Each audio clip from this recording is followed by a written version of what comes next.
আমি মাদ্রাসায় ভর্তি হইলাম, আমি মাদ্রাসায় পড়তে চাই নাই। তোমরা যারা আমার ঠিকানা জানো, বাংলাদেশের সবচেয়ে সুপারস্টার যিনি আছেন ওর আমি কিন্তু একসাথে স্কুলে পড়ছি। আমার পরিচয় তোমরা জানো না, নাম বলতে চাই না, সবাই তারে চিনো। তোর নাম কই দেবো? একসাথে পড়ছি, একই জায়গায় বাড়ি, একই রক্ত। আজকে ও কই আর আমি কই? এ বাজার পৃথিবীতে ও ভাইরাল, আমিও ভাইরাল। ইলিয়াসুর রহমান জিহাদির কথা শুনে আমার বাজানরা কান্দে। ইলিয়াসুর রহমান জিহাদির মা আমারে বলছিল, ইলিয়াস রে বাবা তোর হাতটা দিক দে। কি আমি কই? ওই যে ওর নাম তো সাকিব খান না, নাম তো মাসুদ। সাকিব খানের চিত্র জগতে এসে হয়েছে মাসুদ। মাসুদ তুই আয় পড়ছে, আমি পড়বো না আমাদের। মা কয় দিকে কি এদিক তাকান। আমার মা এক প্লেট দুধ ভাতের মতো দুধ মা খাইয়া এইভাবে আমার হাত চাইপে ধরছে। কসম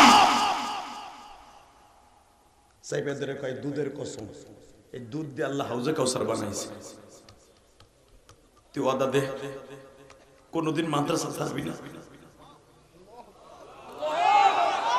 কোনদিন মাদ্রাসা ছাড়বি না বল। ঠিক এই মাঘ মাসে শীতের মধ্যে আমার মা আমারে বিদায় দিচ্ছে। তালিবে আলিমরা আমার মা বিদায় দিচ্ছে, আমি জানতাম না।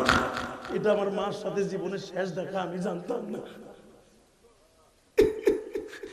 আমার মা বলে, ইলিয়াস ওয়াদা দে জীবনে মাদ্রাসা ছাড়বি না। আমার মা বোরকা পয়রায় তালিবে আলিম বাবাজির আমার দিকে তাকা, মার জন্য কাইন্দে কাইন্দে দোয়া করবি মসজিদের বারান্দায় বইয়া। এই যে মার্কাজ মসজিদ আসরের নামাজ পড়ে মা বাবার জন্য দোয়া করবি। তোর মায়ের অবদান জীবনে শেষ করতে পারবি না। একটা ছেলের আলেম বানাই দিয়ে যে সবচেয়ে বড় অবদান থাকে মা, সবচাইতে মা, সবচাইতে মা। আমার মা দেখ আমার আলেম বানাবার জন্য কি করছে দেখ।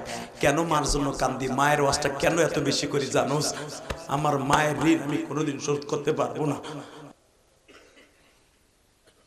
মা কোরআনের আয়াত পড়ে, আর তোমার আমার মা ছোট্টকালে মা পোলার হাতে দিয়ে কয়, বাবা তুমি কার্টুন দেখো, আমি তোমার লেগে খাবার লই আসি। ওরে মৌসুমি মা রে, মা। বাংলাদেশে বেজন্মার এখন আর অভাব নাই, কথা কন না কেন? বিয়ের 3 মাস পরে আঙ্গা আঙ্গা কেমনে হয়? পরিমণি বিয়ের 3 মাস পরে চুমকিম পাকা চি চি চি।